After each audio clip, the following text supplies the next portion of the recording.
Sabi niya sa 1 Peter 1, verse 1, Peter, an apostle of Jesus Christ, to the strangers scattered throughout Pontus, Galatia, Cappadocia, Asia, and yan sa Bithynia. Okay? So, alam naman natin si Peter, ang pinaka-focus ng ministry ni Peter ay ang mga Hudyo. Okay? Sa mga lahi ni Israel, okay, na sumampalataya, okay? At ang pinaka-focus nila sa Apostle Pedro ay ang mga kapatid na mga Hudyo, okay? At ito yung sinulatan niya para palalahanan, i-exhort sila habang sila ay nasa tinatawag na pilgrimage. Okay? Pag sinabing pilgrimage ay wala sila sa sarili nilang bansa. Sila they are, kumbaga, alien. Okay? Sila ay scattered. So, habang sila ay nasa scattered sa iba't ibang mga bansa, they are believers sa ating Panginoon at tinuruan sila ni kumbaga, dito ay mayroong bilang mga mananampalataya ay mayroong ibinigay si Pedro na mga paalala, pagtuturo mula sa salita ng Panginoon kung paano sila mamuhay o paano sila magtatagumpay. Okay? Paano sila magtatagumpay bilang mga mananampalataya kahit they are scattered. Alam nyo ba kahit tayo ay tinawag tayong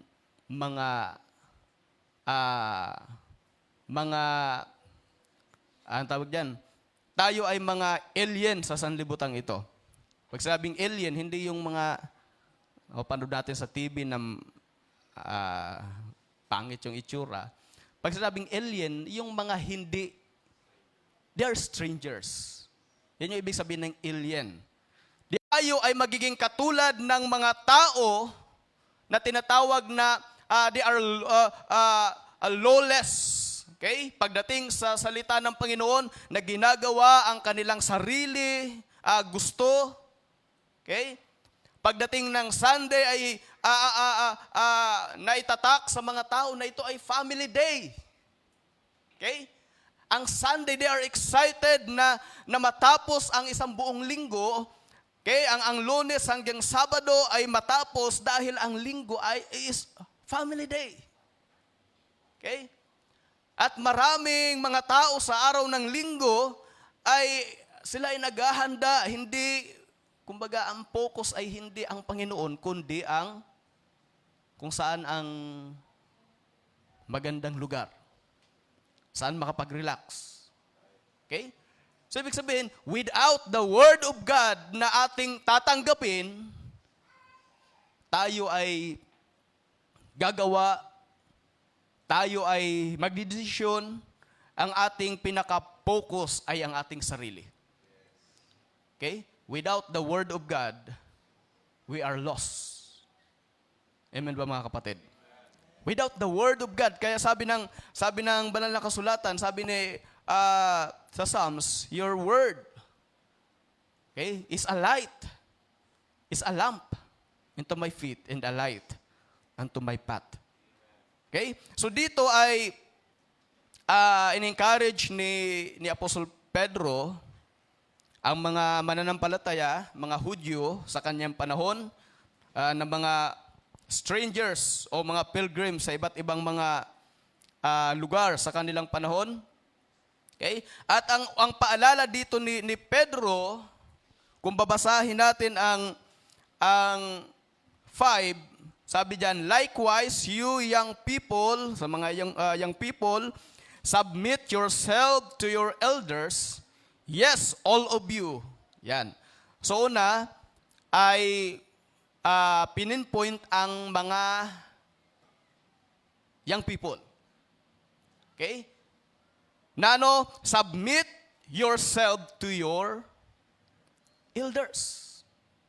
Okay? At ang kadugtong, yes, all of you, hindi lang ang youth, be submissive to one another. Be submissive to one another. So anong ibig sabihin diyan ni Apostle Pedro? Okay? And be clothed with, okay, mga bihis kayo with humility, for God resists the proud, but gave grace to the humble. Therefore, humble yourselves under the mighty hand of God, that He may exalt you in due time. Sabi ba sa 7, casting all your care upon Him, for He cares for you. So naniniwala ko mayroong mga connection ang mga bagay na yan. Okay? Pagdating doon sa tinuro ni Apostol Pedro na kumbaga, yung maging submissive o maging humble, okay? Ang bawat isa ay magbihis ng pagpapakumbaba. Okay? So natandaan ko, ito ay kumbaga na-touch na rin ng ating pastor patungkol sa humility. Okay? Kung sino man nakaalala, marami tayong natutunan dito. Pero dito ang aking focus naman ay yung gaano ba kahalaga ang humility pagdating sa tinatawag na pagtatagumpay. Okay? So ang aking pamagat ay victory in humility. Okay? Victory in humility. So bakit napakahalaga ito? Dahil pag sinabing victory, okay? Pag sinabing victory, kahit sa panahon natin ngayon ay para ang isang tao ay magtagumpay o siya ay maging victorious, okay? Kahit ang sanlibutan ito has its own victorious men, okay?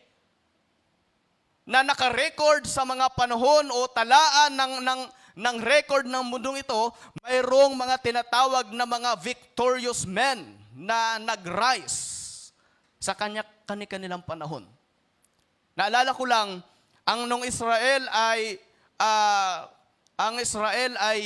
dahil sa kanilang pagbabaliwala sa salita ng Panginoon, mayroong isang empire na lumakas. Okay? That is Syrian. At pinamumunuan yun ng isang kumbaga, napakalaking tao. Okay? Isang hari na dinescribe ng Biblia na, kumbaga, pag sinabing empire, ay hindi lang ito, ang hawak niya ay hindi lang ito isang bansa.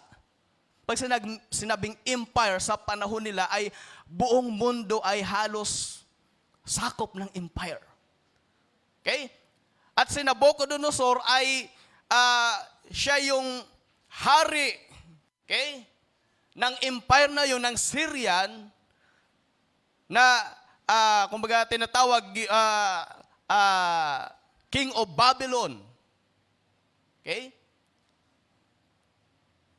At itong si Nabucodonosor na ito, Nabucodonosor siya ay kumbaga victorious sa kanyang panahon dahil halos lahat ng mga bansa, mga hari ay nasakop niya. Okay? So pangalawa na nag-rise ang of course tinalo ng Medo-Persia ang empire ng Babylon, okay, ng Syrian. At ang sumakop ay yung si Cyrus the Great, okay, ng Medo-Persia. At alam naman natin kung kumbaga hindi pagdating sa history, yung Medo-Persian sa panahong yan na tumalo sa empire ng Nabucodonosor ay yan yung Iran sa panahon ngayon. That is Iran, the Medo-Persian. Okay, at pagkatapos ay sinakop din after ng Medo-Persia ay sinakop ng Greece. Okay? At pagkatapos ng Greece ay sinakop ng Roman Empire. So, pagdating sa record ng mundong ito, mayroong record ng mga tao na naging victorious sa kanilang panahon, at ang pinaka-key ng kanilang victory ay ang kapangyarihan. Okay? Sa dami ng mga army, okay? Sa laki ng kanilang connection,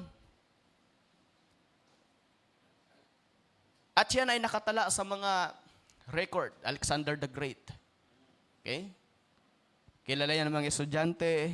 Ako hindi ko masyadong, ngayong kumbaga, kamakailan ko lang talaga na ito si Alexander the Great, pero hindi ko yan napag-aralan sa school. Okay? Wala akong alam dyan. Pero si Alexander the Great ay halos conqueror. Kinonquer niya yung buong mundo. So ang mundong ito has its own victorious men. Okay? At ang pinakasusi ng kanilang pagtatagumpay ay yung kanilang kapangyarihan. Ang kanilang kapangyarihan. But, yun mga kapatid, ang Biblia ay nagpapakita rin ng mga tao na nagtagumpay din. Okay? At ang key ng kanilang pagtatagumpay ay hindi ang kanilang kapangyarihan. Hindi ang kanilang lakas, kundi ang kanilang pagkilala sa totoong Diyos na buhay. Okay? Makita natin even the king of Israel, okay? Napakaraming king of Israel, at napapansin ko lang habang binabasa ko ang record ng Israel sa mga king, sa Chronicles. Okay?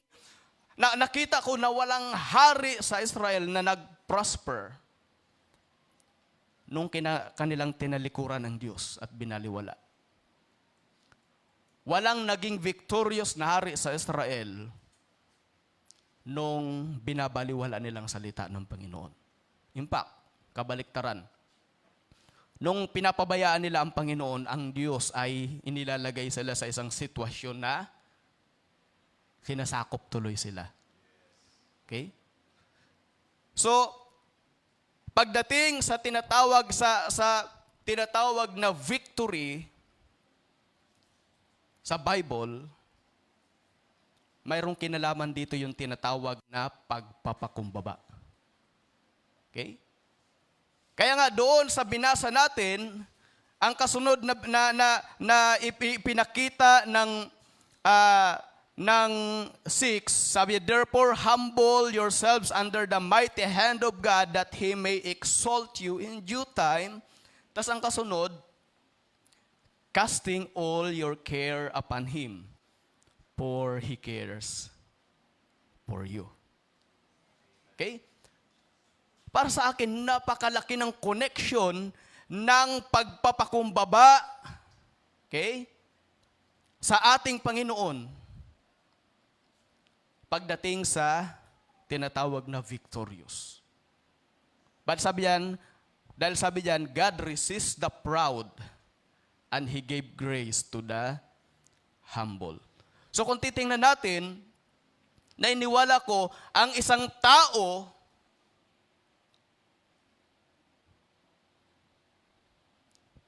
na may pride sa kanyang sarili, na pinagkakatiwalaan ng kanyang sarili, ay hindi magpapakumbaba sa harapan ng Panginoon.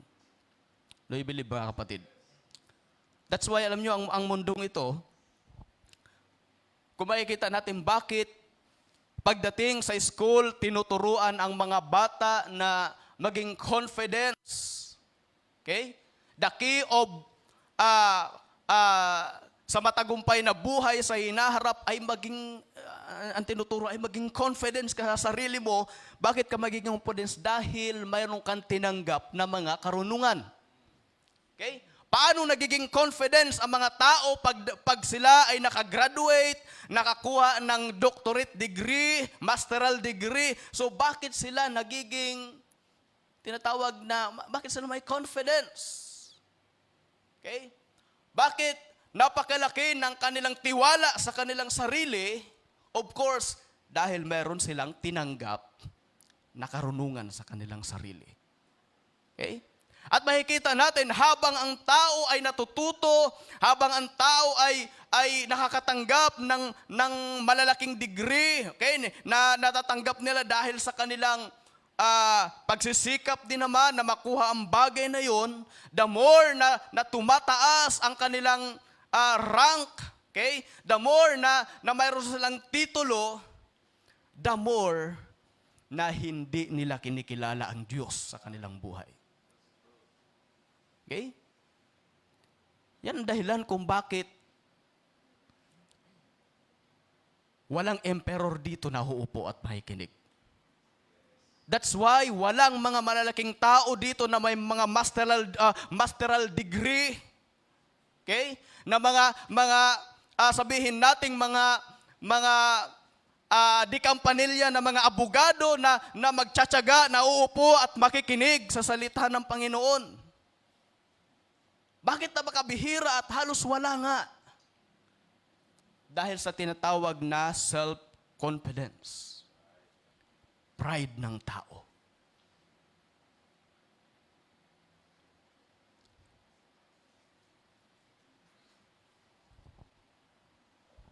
So puntahan natin yung definition ng Bible pagdating sa tinatawag na humility.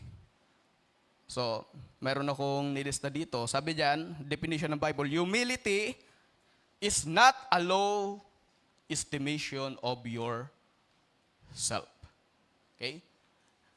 Ang humility is not low estimation of yourself, but a proper perspective of yourself in relation to God and others. So yun yung definition ng Bible. It is defined as complete reliance on God. So pag sinabing humility, ito yung nagpapakita, nagdi-define ng isang complete o fully reliance sa ating Panginoon. Okay? Submission to His will and the active choice. Value the needs of others above your own. O yung pinaka meaning niya, kahit sa Greek, a heart gratitude. Okay, na-translate ang humility ay na-translate sa Greek word na, ang hirap naman ito, taipinotrosine. Sus, ang hirap. Sa Greek. So, literally mean lowliness of mind. Yan. Binabasa ko lang tong nakita ko. It is an internal posture, not just outward.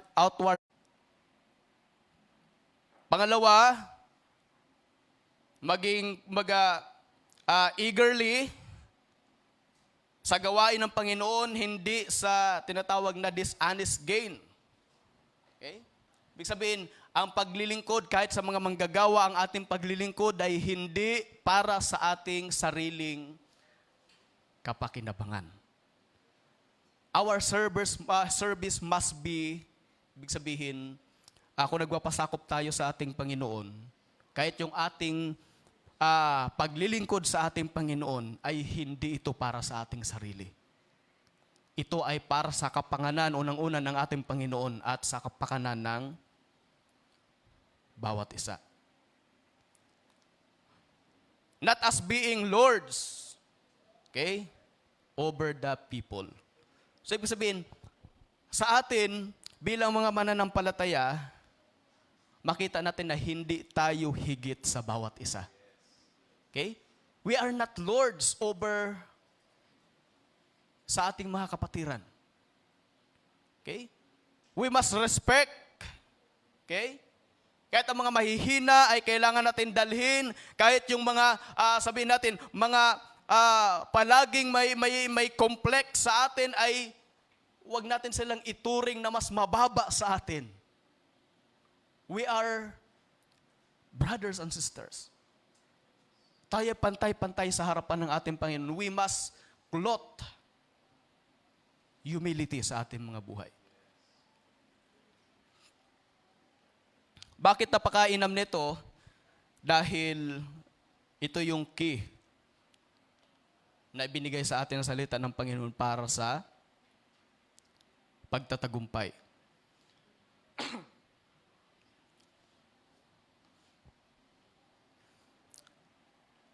So puntahan natin ang 1 Peter 5 verse 8.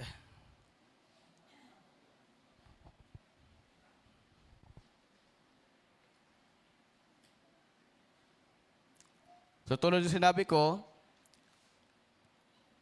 si Apostol Pedro ay nagpapaalala sa kanila dahil bilang mga mananampalataya, mayroong mga, sabihin natin, we must control, okay, ourselves. We must control ourselves. Bakit? Dahil ang kaaway ay gumagala, katulad ng ipinangaral nung nakaraan, at ang pinaka-focus niya, okay, ay para dalhin sa pagkakamali ang isang mananampalataya. Dalhin sa maling decision. Okay? Paano nyo ba ginagawa? Kahit ang, sabihin na natin, ang pinaka mananampalataya na pinaka-close, na magkaibigan, ay handang gawan ng kaaway, ng diablo, ng wall. Okay? Para yung relasyon ay magka-problema. Okay?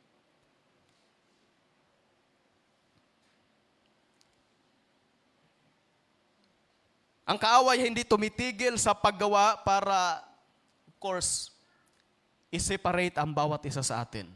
Para magsalita tayo ng isang salita na laban sa ating kapatid. Okay? Pag hindi tayo naging mapagbantay, isang salita lang ay pwedeng magpahiwalay sa damdamin ng bawat isa. Okay? Isang salita lang na hindi natin mabantayan ay pwedeng magpahiwalay sa damdamin. So alam nyo, kahit mag-asawa, okay? Kahit mag-asawa, sabihin natin, maayos ngayon, habang nag-sharing, pero habang nag-sharing, mayroon lang na pag-usapan na hindi pinagkasunduan yung maayos na mode. Okay? Ay nagatampuhan na.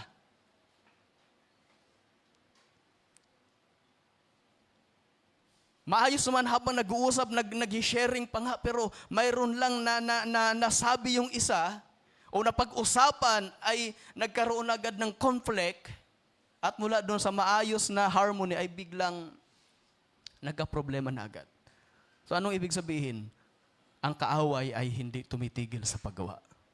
That's why, sabi ni Apostol Pablo, Klot, ibihis ninyo ang pagpapakumbaba.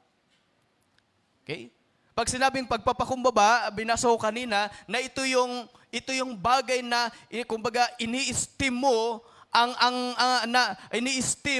na ang isa o ang iba ay mas mabuti o mas higit kaysa sayo.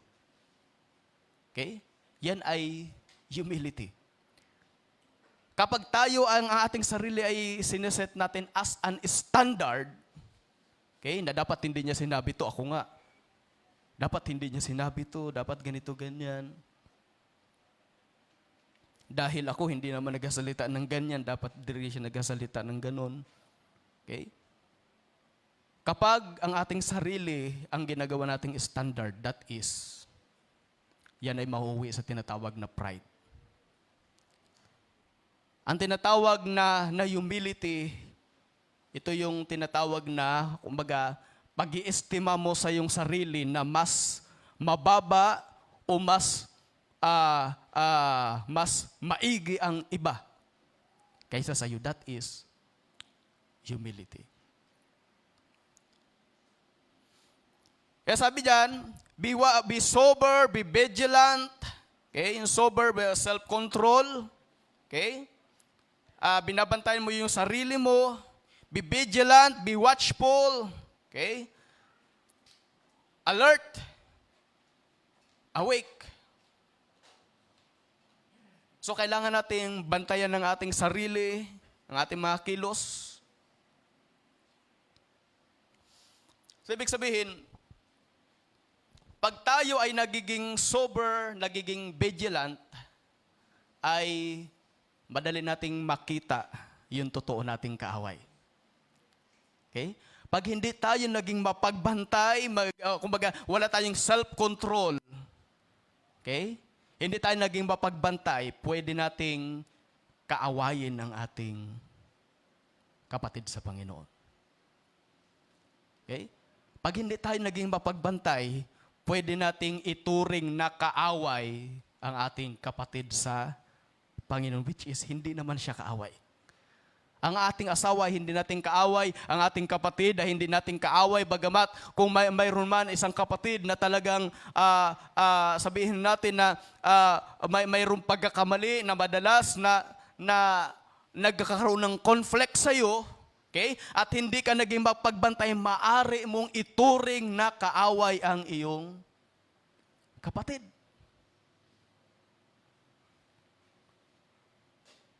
Paano ba nangyari yun? Tuturingan na nating kaaway ang ating mga kapatid. Kapag sinabi na natin, kaya ako nagkakasala ng galing dahil sa iyo. Okay? Kaya hindi ako gaanong, kumbaga, gusto ko maglingkod ng maayos sa Panginoon, pero lagi kang nagkakaroon ng conflict sa akin, kaya nahihirapan ako maglingkod sa Panginoon. So, ibig sabihin, pag hindi tayo naging mapagbantay, ang ating nagiging kaaway ang ating kapatid. Ang ating mahal sa buhay, ang ating asawa ay pwede nating maging kaaway. Kaya sabi ni Pedro, be sober, be vigilant, because your adversary, the devil, walks about like a roaring lion, seeking whom he may devour.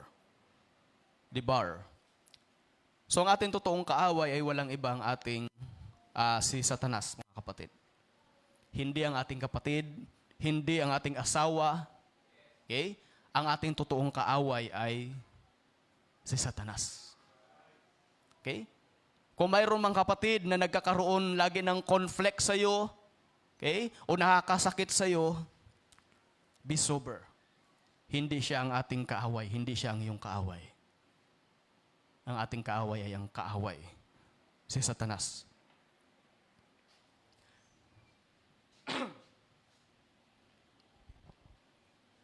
So makikita natin, kahit si Jesus Christ alam naman natin, si Jesus Christ nung siya ay hinuli, okay, ay pinalo, pinahirapan,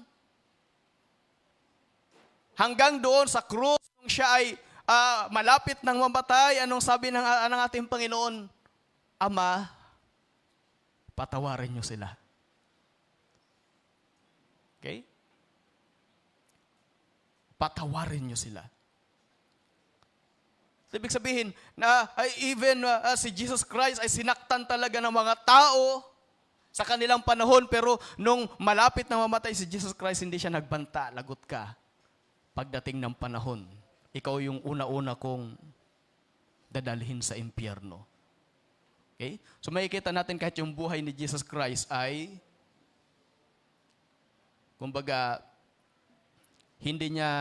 wala siyang tinuring na kaaway kahit sinaktan siya, kundi nagpakumbaba siya at sinabi, Panginoon, Ama, patawarin mo sila. Hindi nila alam ang kanilang ginagawa.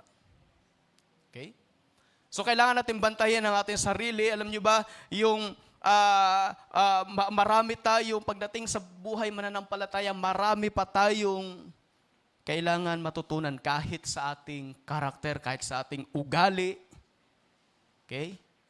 Mayroon tayong tinatawag minsan na uncontrolled anger sa ating mga buhay. Uncontrolled anger sa ating mga buhay. At yung uncontrolled anger na yan, ay sabi ng Biblia, sa iyong galit ay binibigyan mo ng daan ang dyablo. Okay?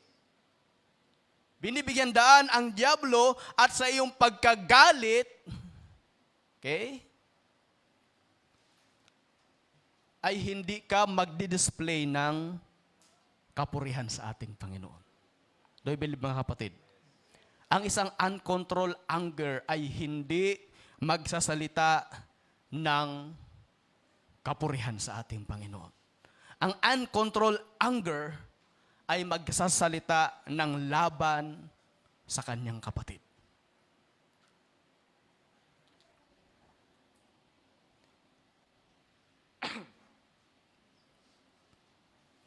Sabi sa James 4 verse 7,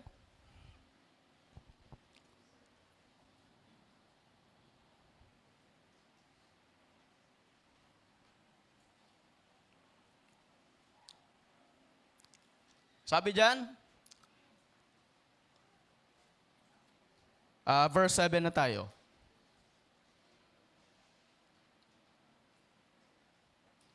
Therefore, submit to God. Resist the devil and he will flee from you. Okay?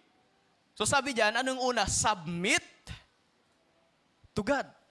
So ibig sabihin, we cannot resist the devil, okay, kung hindi muna tayo unang mag-submit sa ating Panginoon.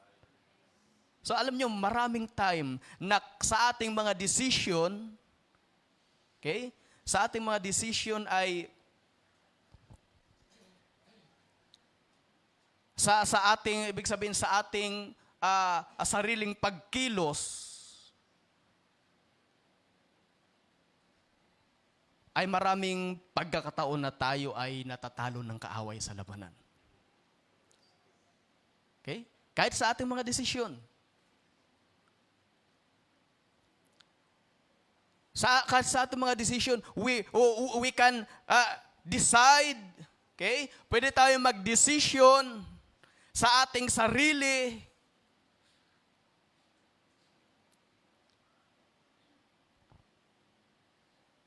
At pagkatapos ay matatalo tayo ng kaaway. So anong ibig sabihin? Mayroon tayong desisyon na akala natin na okay naman to sa Panginoon. Ipinanalangin ko naman to sa Panginoon, pero ang totoo, matagal na natin narinig to, mayroon na tayong gustong gawin bago tayo mag-pray sa ating Panginoon. So ibig sabihin, mayroon tayong ipinagpe-pray, but in the, kumbaga, sa kabila ng ating kaisipan, ito talaga yung gusto natin. That's why we can decide bilang mga mananampalataya, but talo tayo sa labanan. Kaya sabi ni James, submit to God and resist the devil. Okay? Kailangan natin munang mag-submit sa Panginoon bago natin ma-resist ang gawa ng kaaway sa ating buhay.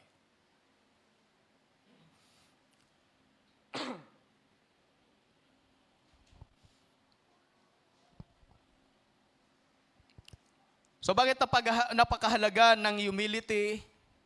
Okay? Dahil sa humility ay mayroon tinatawag na pagtatagumpay.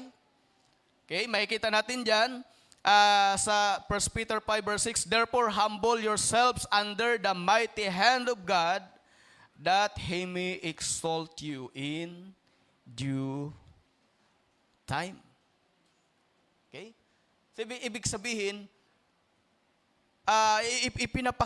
ipinapakita dyan na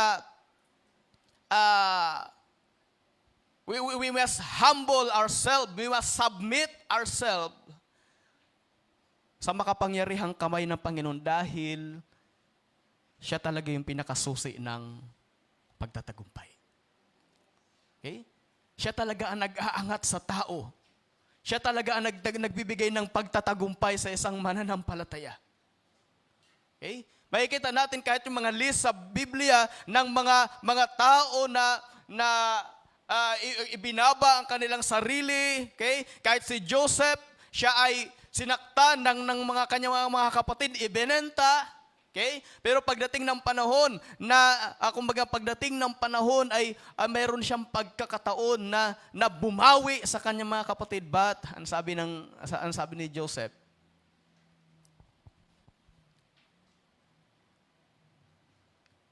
pinauna ako ng Panginoon dito. Wala kayong kasalanan. bagamat mali ang ginawa nyo, pero hindi ko kayo babawian. Yan ay plano ng Panginoon. Okay? So, ano nangyari during those time na siya ay sinaktan, inihulog sa balon, ibinenta, siya ay naging aalipin doon sa Egypt, ni Potiphar, at ginawan siya ng istorya ng asawa ni Potiphar. Siya naman ay napunta sa kulungan. Okay? Pero si Joseph ay ibig sabihin, siya ay nagpakumbaba sa harapan ng Panginoon. Ibinaba niya ang sarili niya sa harapan ng Panginoon. Hindi siya nagtanim ng galit sa kung sino man. Pinagkatiwalaan niya ang plano ng Panginoon. At makikita natin, in due time, okay, mula doon sa maliit na bata na pinagsilosan, okay, ng kanyang mga kapatid, at naging alipin at ikinulong. Pagdating ng panahon, ang Diyos ay itinaas siya sa isang napakataas na kalagayan. Okay? Ano yung naging daan? Humility. Okay? Ang naging daan ng pag-angat ni Joseph. Okay? Ang naging daan kung bakit siya naging matagumpay, naging success, nagkaroon siya ng victory sa kanyang buhay, ay yung kanyang pag-submit sa authority ng ating Panginoon. Although, pagdating sa kanyang karanasan ay, sabihin na natin, mahirap naman talaga. Okay? Dahil sinaktan ka ng mga kapatid mo, sabihin natin in relation ay, sa emotion ay talagang parang hindi ka tanggap-tanggap, masakit naman talaga. Okay? But, he remained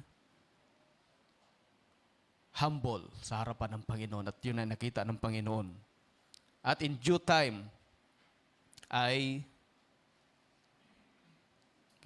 itinaas siya ng ating Panginoon. So marami pang mga istorya sa Biblia na mga tao na talagang nakaranas ng mga hindi magandang bagay, o kahit si Job. Okay? Si Job ay nakaranas ng napakatinding pagsubok sa kanyang buhay, but in due time, after those trial, okay, ay itinaas siya ng Panginoon. Dinoble ang lahat ng mga bagay sa kanyang buhay. Siya ay pinagpala na nung una, pero mas dinoble ang pagpapala ng Panginoon, ng Diyos sa kanyang buhay dahil doon sa pagkilala ni Job sa ating Panginoon.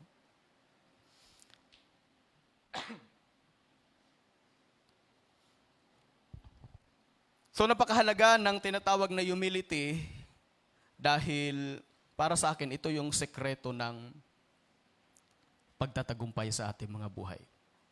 God resists the proud, but He gave grace to the humble.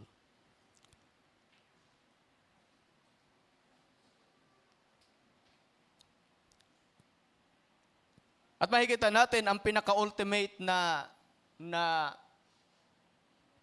pagdating sa humility, ang pinaka-ultimate ibig sabihin, ng pinaka-example ay walang iba, ang ating Panginoon. Okay? Ang ating Panginoon. So makikita natin, i-quote ko na lang, kahit doon sa pahangaral ni Apostol Pedro, sabi doon, hinubad niya ang kanyang kalagayan, okay? Hinubad niya ang kanyang pagka-Diyos, nagpakumbaba, ibinaba niya ang kanyang sarili hanggang sa mababa pa sa alipin, okay? Dumating sa lupa na hindi sa prominent na pamilya, okay? Ipinanganak sa pasabsaban. Buti nga sa ating panahon, tayo ay ipinanganak sa bahay, ipinanganak sa mga lying-in, pero ang ating Panginoon, ipinanganak doon sa pakainan ng mga hayop sa kanyang panahon. Grabe ang pagpapakababa ng ating Panginoon. Okay? At dugtong pa natin nung siya ay, nung siya ay nasa lupa, nung siya ay hinuli, grabe ang pagbastos ng mga tao sa kanya. Imagine mo habang binabasa ko nung hinuli si Jesus Christ, mayroong sumusuntok sa kanya. At sabi nung tao, hulaan mo kung sino ang sumuntok sa iyo. Hulaan mo.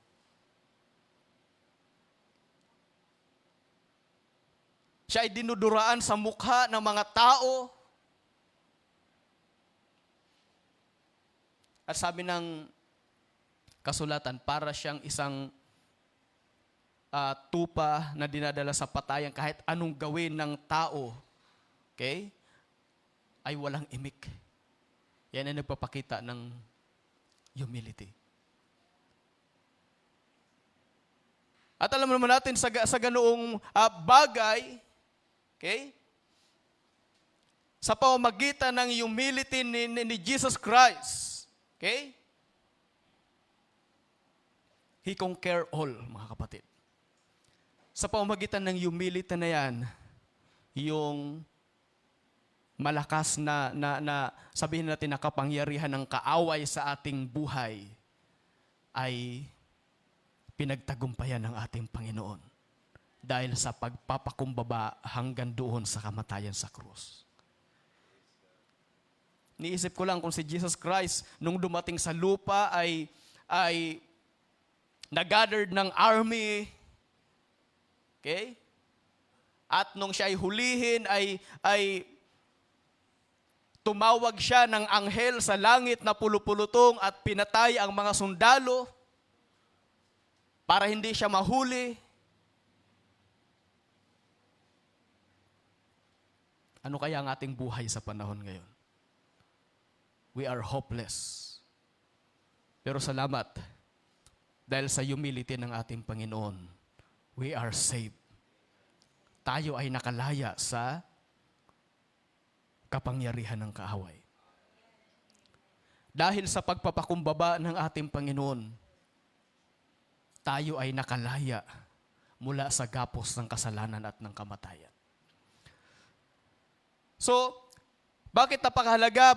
Bakit napakahalaga ng humility? Dahil nahiniwala ko sa pagdating, sinabi ko kanina, na ang pag ikaw ay mayroong pagpapakumbaba, mayroong kang humility sa iyong buhay, ay kumbaga, yun ay magdadala sa iyo sa pag-submit sa authority ng ating Panginoon. Okay? At pagdating sa pagtatagumpay kahit sa mga pagsubok sa ating buhay, kahit sa anumang bagay na nangyayari sa ating buhay, ang pinaka-sekreto ng pagtatagumpay ay, yung sabi ni Pedro, submit sa ating Panginoon. Okay? Pagdating sa mga pagsubok, sabi doon ni Apostol Pedro, cast all your cares upon Him, for He cares for you. Okay? Alam nyo, maraming mananampalataya na pilit dinadala ang mga pagsubok sa kanilang sarili. Okay? Pilit na dinadala ang kabigatan sa kanilang sarili, pilit na sinusolve ang problema sa kanilang sarili. Okay? But in the end of the day,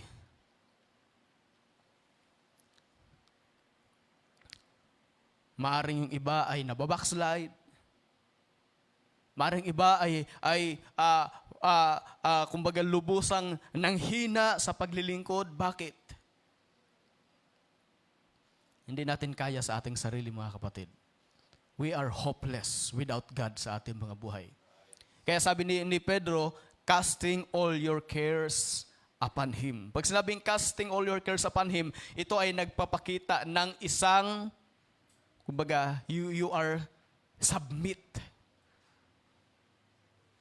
Ito ay nagpapakita ng kinikilala mo yung authority ng Diyos sa iyong buhay. o kinikilala mo ang kapangyarihan ng Diyos na kayang mag-solve ng lahat ng mga bagay, ng mga imposibleng bagay sa iyong buhay. At para sa akin, yun ang pinaka mainam na mga na bagay sa ating paglilingkod.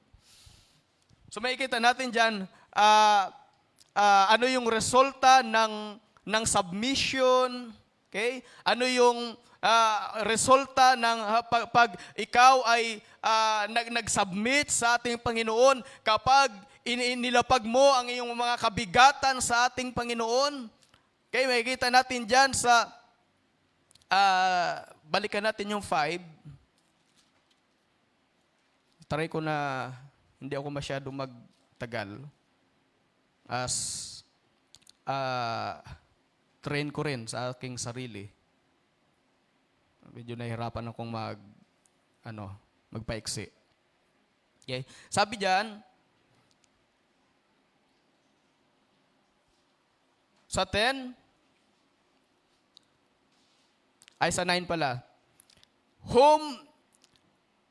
Sabi ko sa 8, be sober, be vigilant, because your adversary, the devil, as a roaring lion, walk about, seeking whom he may devour, whom resist is steadfast, yan, in the faith, knowing that the same affliction are accomplished in your brethren that are in the world.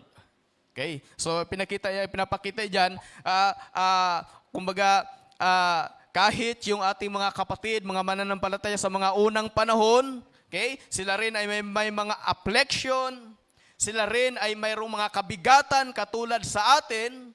Okay? Pero diyan sa 10 sabi, but the grace of God, okay? But the God of all grace, who hath called us unto His eternal glory by Christ Jesus, after that ye have suffered a while, make you perfect, establish, strengthen, settle you.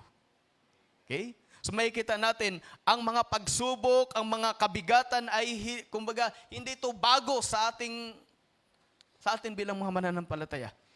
Even those, ang mga tinawag ng Panginoon noong unang panahon, mas mabigat nga ang kanilang pagsubok.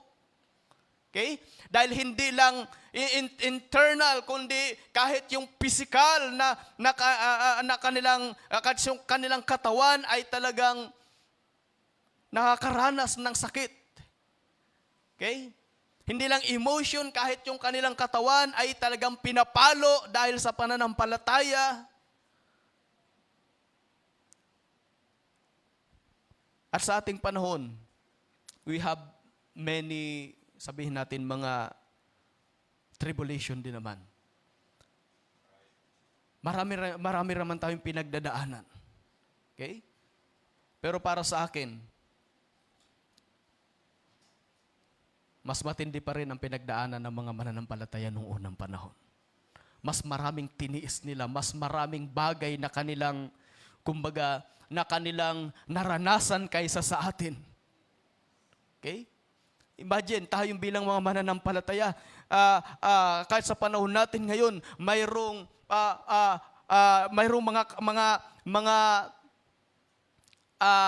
mga kabataan o mga, sabihin natin, nagtatrabaho na halos ilang buwan na, isang taon na hindi pa rin alam ng katrabaho mo na ikaw ay mananampalataya. Bakit? Dahil ayaw mo na, nahiya ka, baka tuyain ka, baka hindi ka mapasama doon sa kanilang circle. Okay? Pero alam nyo, ang mga unang mananampalataya kakaiba. Talaga naranasan nila ang pag-persecute sa kanila physically. Okay? But, yun ay nangyari sa kanila para sa kanilang ikatitibay. Ba't naniniwala ko pagdating sa salita ng Panginoon, kung pinanghawakan nila ang salita ng Panginoon at sila ay nagtagumpay, naniniwala ko, we can hold on sa salita ng Panginoon at ito rin ang magbibigay ng pagtatagumpay para sa atin. Okay? We can hold on sa salita ng Panginoon at ito rin ang magiging susi ng ating pagtatagumpay. At dito ipinakita ng pinakasusi ng victorious na buhay ng mga pilgrims, okay? Ng mga mananampalataya sa iba't ibang dako ay yung tinatawag na humility. Okay? Dahil ang humility, ito ay nagpapakita pag ikaw ay mayroong espiritu ng pagpapakumbaba, ito ay ibinihis mo, okay? Ito ay magdadala sa iyo sa, kumbaga, lahat ng decision sa iyong buhay, lahat ng mangyayari sa iyong buhay, lahat ng iyong pagpapasya, lahat ng iyong plano, ay magdadala sa iyo sa pag-submit sa authority ng ating Panginoon. Okay? Yung humility ay magdadala sa iyo, magbubunga yan ng submission sa ating Diyos. Okay? Pagpapasakop sa ating Panginoon. So bakit napakainam ng bagay na ito na makita natin, mga kapatid? Because ang Diyos lang ang kayang, ibig sabihin, we are limited, mga kapatid. Kahit sa ating decision, hindi natin alam kung ano ang mangyayari sa ating plano. Hindi natin alam kung ang magsasucceed ba ang ating plano, kahit yung sa ating mga, kumbaga, mayroon tayong mga bagay na pinaplano sa ating buhay, hindi natin alam kung magsasucceed ito dahil hindi natin alam ang mangyayari sa araw ng bukas. Okay? Pero isa lang ang susi, mga kapatid. Kung ito ay pinagkatiwala mo sa ating Panginoon, no matter what happen, mga kapatid, ang Diyos ang kayang gumawa sa iyong buhay. Ang Diyos ang kayang, sabi ni Apostol Pedro, He cares for us.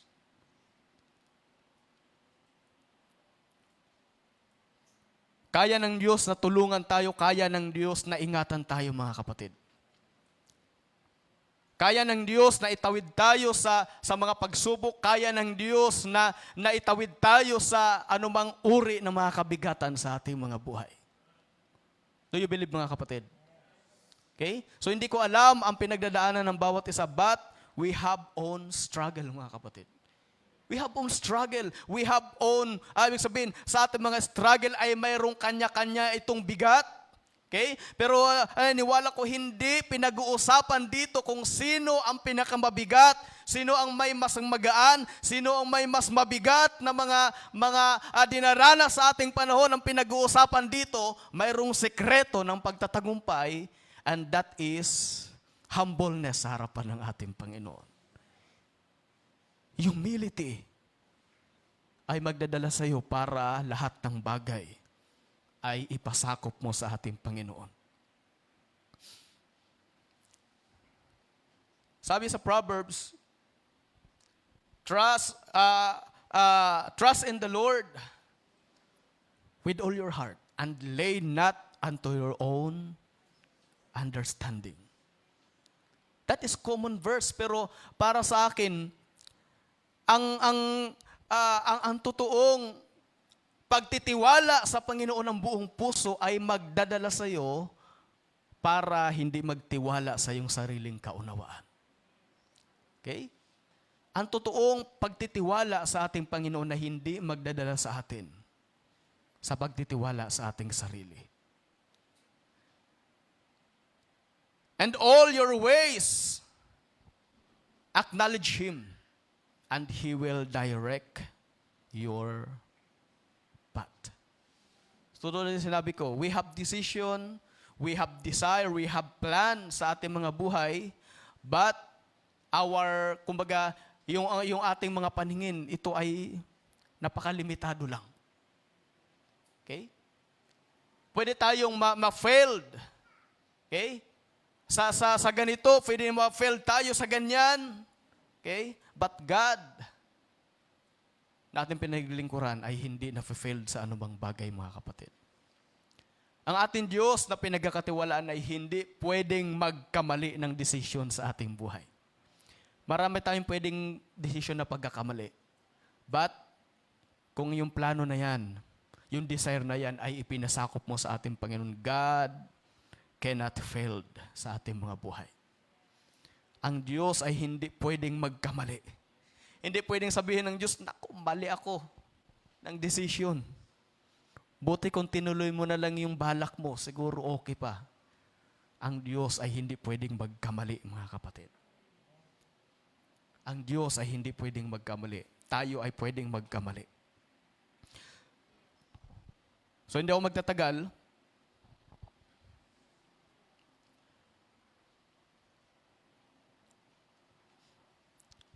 Ang victory na ito ay naniniwala ko, we have reward sa mga tamang desisyon na ating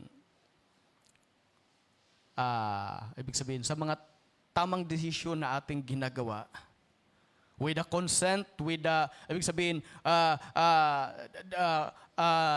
dahil sa pagtitiwala mo sa Panginoon, ang isang tamang desisyon ay mayroong reward. Okay? At ang reward na yan ay aanihin mo rin yan sa iyong panahon. But, if your decision, okay, we have we have plan sa ating mga buhay na hindi natin ipinasakop sa ating Panginoon, we have plan with our own plan. Okay?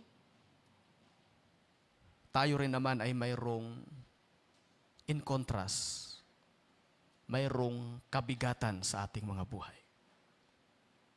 We have reward and we have burden sa ating buhay. Why?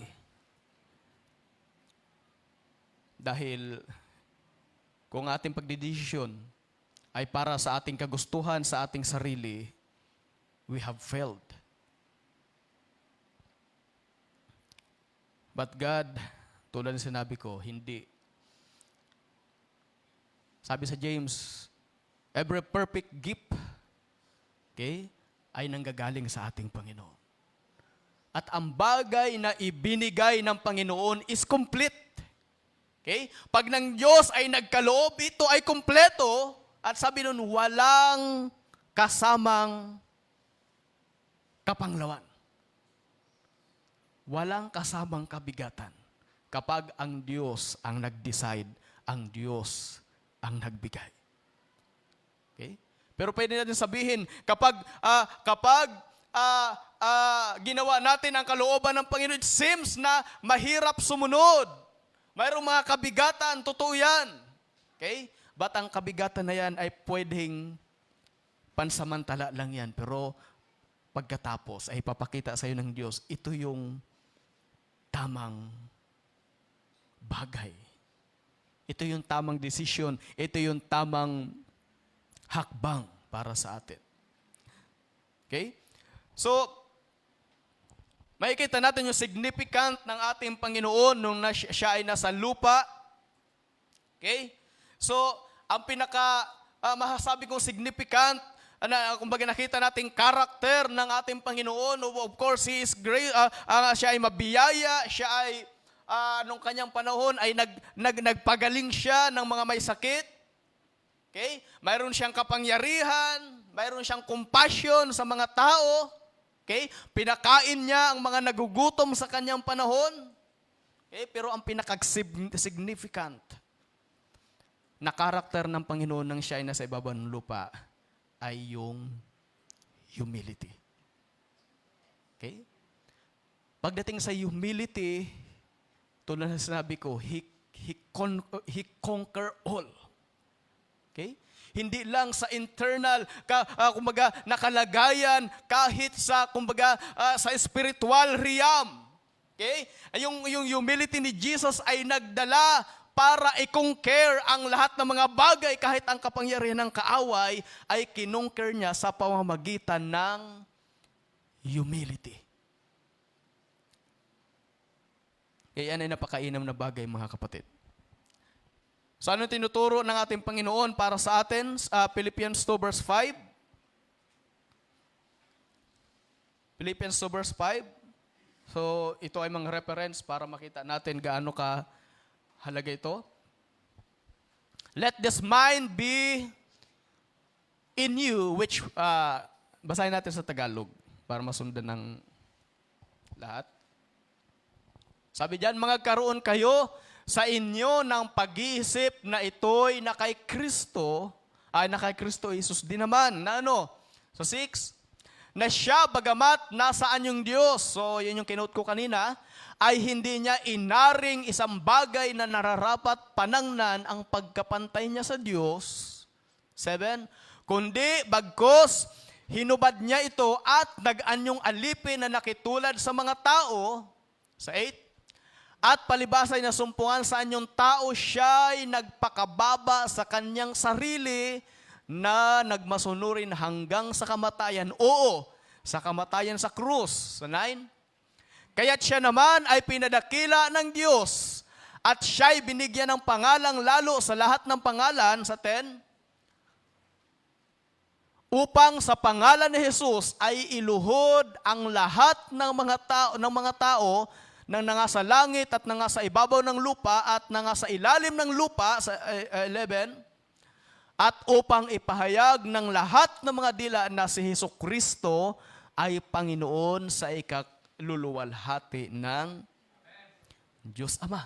So ibig sabihin, saan nanggaling ito? Paano siya pinadakila ng Diyos? Paano siya binigyan ng pinakadakilang pangalan na sabi sa Acts, sa pangalang Jesus ay ang lahat ng tuda iluluhod at walang ibinigay na pangalan sa sino ng langit na sukat ikaligtas kundi ang pangalan ni Hesukristo. Okay? Paano nangyari yun? Mula doon sa pagpapakumbaba niya. Pagpapakumbaba hanggang sa krus, siya ay pinatay. Okay? Pero sa pamamagitan ng pagsunod niya sa Diyos. Okay? Pagdating ng panahon, siya ay pinadakila ng Diyos. So para ako dadalhin natin sa atin mga kapatid, napakahalaga ng humility na makita sa ating buhay. The more na ibinababa natin ng ating sarili, the more na itinataas tayo ng ating Panginoon.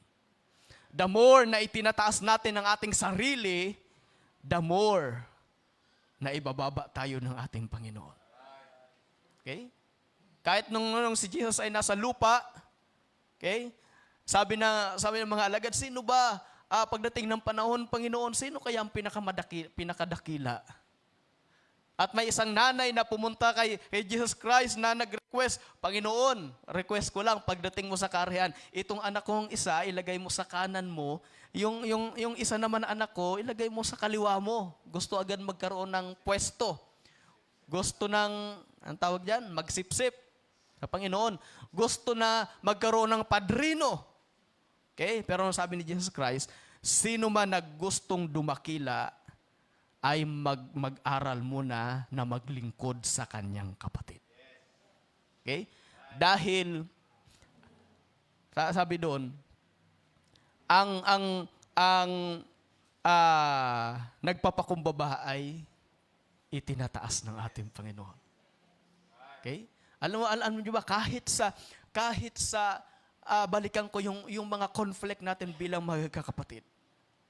Okay? Alam niyo ba, para sa akin, ang pinaka-way na makuha natin ang ating kapatid, makuha natin ang loob ng ating kapatid na may conflict sa atin ay hindi, ang susi ay hindi kailangan na ipakita mo sa kanya na siya ay may mali para magkaayos kayo.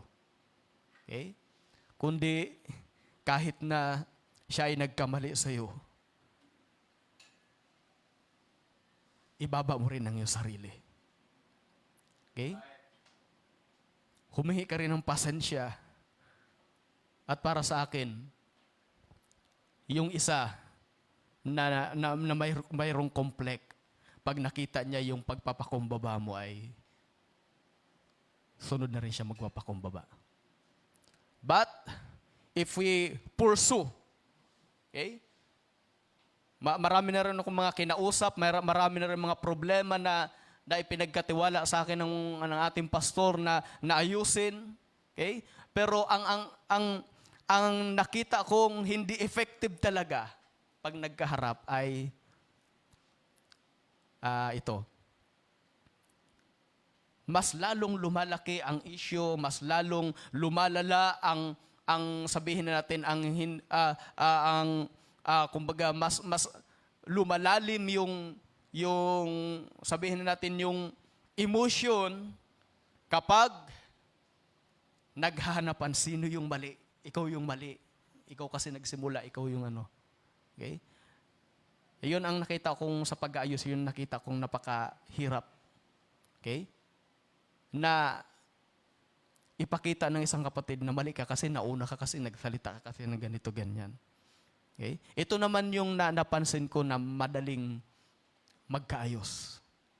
Kapag ang dalawang panig ay una pa lang ay humingi na ng pasensya sa bawat isa.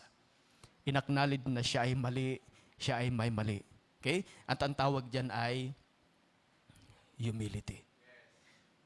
Ang humility ay magdadala sa atin para mag-submit sa bawat isa, okay? Bagamat minsan mayroon tayong, sabihin na natin, mayroon naman talaga tayong part na may mali naman ng isang kapatid, pwede natin pagsabihan, okay? Pero for the sake na maging maayos ay ang pagpapakumbaba ay napakahalaga para magtagumpay. So nakita natin ang significant ng karakter ng Panginoon nung siya ay dumating sa lupa. Okay? Nakikita natin pinaka-significant ay ang humility. Okay? Na ipinakita na mula doon sa kanyang pagka-Diyos, okay? Ay naghubad ng kanyang kaluwalhatian at nung dumating ay naging mas mababa pa sa alipin at naging masunurin hanggang sa kamatayan. Okay? At dito sa Isaiah 53 verse 1, makikita din natin dito, ito ay hula sa ating Panginoon. Sabi diyan, who has believed our report, and to whom has the arm of the Lord been revealed? Napuntahan natin yan. Isaiah 53 verse 1, for he shall sa tuna ko, for he shall grow up before him as a tender plant, and as a root out of dry ground. He has no form of comeliness, and when we see him, there is no beauty that we should desire him. So nung pagdating ni Jesus, kahit yung, ibig sabihin, yung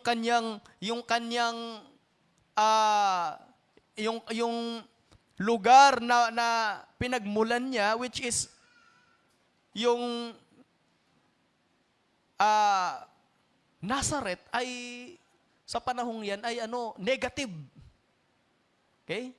Kaya nung naibalita ang kapanganakan ni Jesus Christ na taga Nazareth, sabi ng iba, mayroon bang mabuting lalabas diyan sa Nazareth? Okay? At dito ipinakita nung dumating si Jesus Christ, kahit yung kanyang anyo, okay, nakakita naman siguro tayo ng mga picture ni Jesus Christ na talagang ang tangos ng ilong, talagang puging-pugi. Okay? Pero sabi niya sa Isaiah, wala siyang beauty na mananasa sa kanya. So hindi ko alam anong itsura ni Jesus Christ. Hindi siya katulad siguro ni Piolo Pascual, ni Dingdong Dantes na talagang pogi. Kahit yung mukha ng ating Panginoon, it's napaka-simple. Hindi mo siya pwedeng ilagay sa celebrity. Hindi mo siya pwedeng gawing bida sa pelikula ng mga magagandang lalaki. Kahit yung form ni Jesus Christ ay kinuha niya yung pinakasimpleng mukha sa lupa. Okay? So yun yung pinakita, napaka yung significant ng pagdating ng ating Panginoon. Okay, sabi diyan, tuloy ko pa. He has despised and rejected by men, a man of sorrows and acquainted with grief. Okay? And we hide as it were our faces from him. He was despised. We did not esteem him. Okay? Kahit sa panahon ni Jesus Christ nung dumating, ay hindi siya pinahalagahan ng mga tao. Okay? Binabato nga siya ng mga tao. Nire-reject siya ng mga tao. Okay? Sa kanyang panahon. For surely he has borne our griefs and carried our sorrows. Yet we esteem him stricken, smitten by God, and afflicted. But sabi niya sa 5, but he was wounded for our transgression. He was bruised for our iniquities. The chastisement of our peace was upon him, and by his stripes we are healed. Okay? Ang tao na yun na dumating na napakasimple, okay? Kumbaga, binugbog ng mga tao, pinahirapan ng mga tao, okay? At ibinaba niya ang kanyang sarili, hindi para sa kanya, kundi para magtagumpay para sa atin. Okay? Para magtagumpay para kanino? Para sa atin, mga kapatid. Ibinaba niya ang kanyang sarili. Sabi niyan, itinago natin ang ating mga mukha sa kanya, imbes na tayo ang masaktan, tayo ang parusahan. Dahil sa pagpapakumbaba ni Jesus Christ, kinuha niya ang lahat na yun para sa atin. Okay? Para tayo ay magtagumpay kasama niya, mga kapatid. 6, all we like sheep have gone astray. We have turned, tayo ay nagkanya-kanya, everyone to his own way, and the Lord has led on him the iniquity of us all. He was oppressed and he was afflicted. Okay? Siya ay sinaktan, yet he opened not his mouth. Hindi siya nagreklamo. He has led as a lamb to the slaughterhouse o slaughter. Siya ay dinala na parang tupa sa katayan. And as a sheep, therefore, each shearer is silent. So, siya ay hindi umiimik o nagsalita ng anuman. He was taken from prison and from judgment, and who will declare his generation? For he has cut off from the land of the living, for the transgression of my people he was stricken. So, ganito ang ginawa ng ating Panginoon. Ibinaba niya ang kanyang sarili, hindi para sa kanya, kundi para sa atin. Ibinaba niya ang kanyang sarili para pagtagumpayan ang mundong ito. Para pagtagumpayan ang gawa ng kaaway, ang kapangyarihan ng kaaway. Okay? At alam naman natin, noong si Jesus Christ ay nangangaral, ang kaaway, si Satanas ay nag-uudyok sa mga tao, sa mga Pariseo na hulihin siya, patayin siya, dahil inaakala ng kaaway ay pag namatay si Jesus Christ ay magtatagumpay siya. Okay? Pero dumating ang time, hinuli si Jesus Christ. Hindi siya umimik, hindi siya bumawi, kumbaga hindi siya nagsalita ng anuman, hinayaan niya ang kaaway na siya ay bugbugin, hinayaan niya na napasanin ang mabigat na krus hanggang doon sa krus ng Kalbaryo, hinayaan niya siya ay dumipa doon. Okay? Hinayaan niya siya ay alamurahin doon, ipahiya doon, hubaran doon. At nung siya ay namatay, at alam natin, pagkatapos ng 3 araw, siya ay nabuhay na maguli. At anong sabi ni Jesus Christ? All authority in heaven and on earth ay nasa akin na. All authority. At ang masarap na sinabi pa ni Jesus Christ, yung ibinigay sa akin ng Ama, yung ipinagkatiwala sa akin ay walang sino man ang makakakuha. Bakit? Walang ibang authority sa mundong ito. Kahit si Satanas ay hindi ka kayang kuhanin as long as ikaw ay nasa kamay ng ating Panginoon. Okay? So what is the significance, mga kapatid, ng yung humility? Okay? Ang humility ay nagdala sa ating Panginoon sa dakilang pagtatagumpay.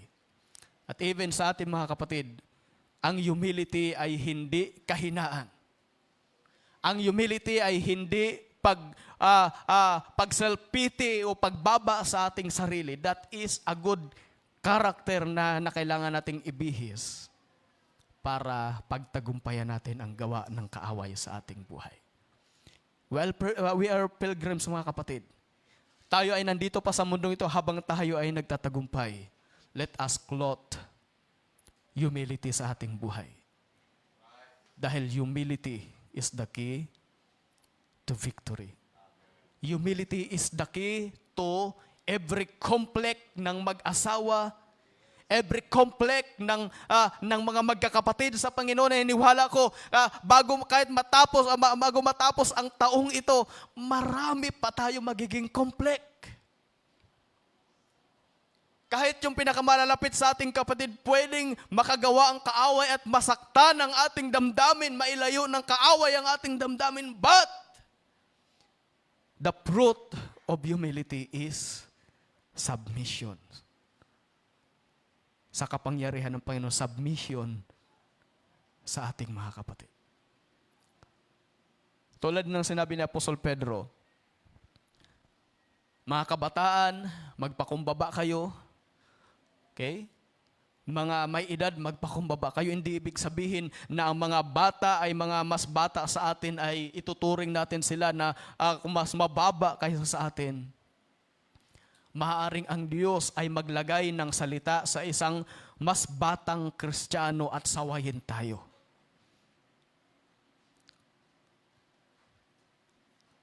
At kung tayo ay mayroong damit ng pagpapakumbaba, we have been victorious. Dahil yung salita na iniligay sa isang batang mananampalataya, pag tinanggap mo, ito ay salita ng Panginoon na magdadala sa iyo, magbibigay sa iyo ng pagtatagumpay. So tandaan niyo, mga kapatid, marami pang pwedeng mangyari sa church na ito.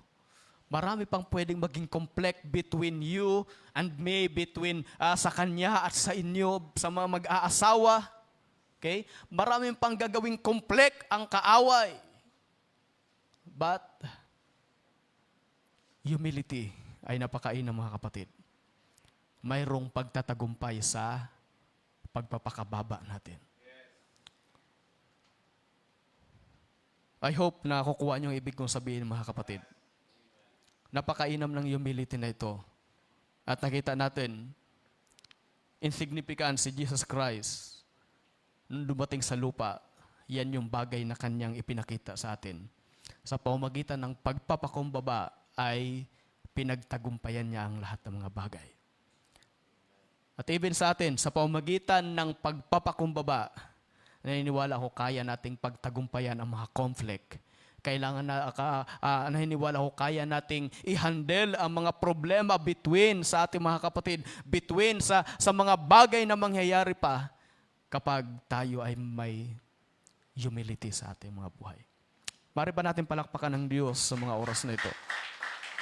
Hindi ako magtatagal, mga kapatid, at yan yung nais kong ipakita sa inyo na ang pagtatagumpay ay hindi sa kapangyarihan, hindi sa ating alam, hindi sa ating sariling pagsisikap, hindi sa mga bagay na kaya nating gawin. Ang pagtatagumpay ay sa pamamagitan ng pagpapakababa. Dahil sa pagpapakababa, natututunan natin magpasakop sa bawat isa, lalong-lalo na pagpapasakop sa authority ng ating Panginoon. Hallelujah. Mahal ba natin ang bawat isa, mga kapatid? Naniniwala ko,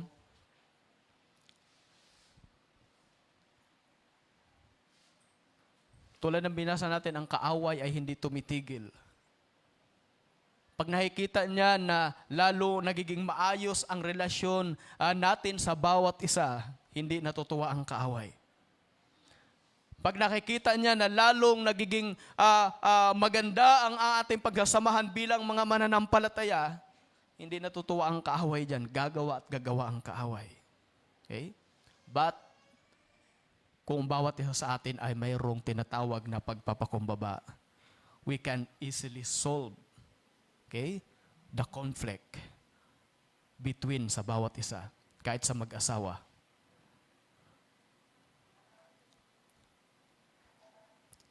Kahit sa ating mag-asawa, mga kapatid, gusto kong ipaalala, maraming mga mag-aasawa na hirap isolve ang problema, ang conflict, dahil hindi kayang umamin na siya ay mali at ang kanyang asawa ay tama.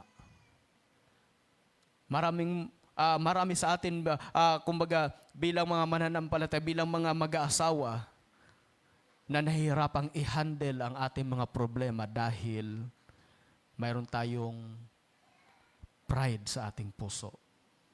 Mayroon tayong gustong mangyari muna bago maayos ang lahat ng mga bagay.